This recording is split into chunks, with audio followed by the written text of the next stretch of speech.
se, että siinä työssä itse onnistun ja mun firma ja mun kuljettajat onnistuu, niin se tuo semmoisen tunteen, että tää on meille just oikeeta hommaa. Minun pappani isä on aikanaan perustanut yrityksen ja pappa on siihen sitten 17 vanhana lähtenyt kanssa matkaa. Oma isäni ja nyt sitten minä vuorostani.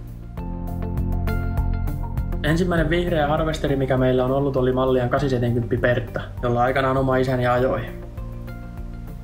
Pieni muistokuva on, että on semmoinen vaahtosammuttimen kokoisena ollut siellä kyydissä ja siellä varmaan se oma ensikipinä tähän lajiin on sitten luotu.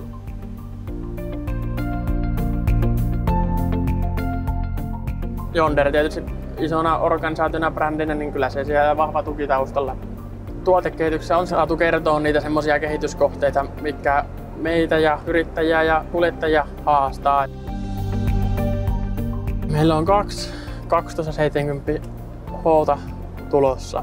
Kun se on meidänkin idea, että ollaan aina kehityksen kärkipäässä ja mukana siinä, niin miksei. Ja me on saatu sanoa oma näkemyksemme siihen tiettyihin asioihin, niin kyllä me luotetaan siihen, mitä ne tekee, että uskalletaan olla ensimmäisiä, mitkä lähtee tähän kelkkaan. Ja voi sanoa, että kyllä joku hullu näitä on ostanut jo. Että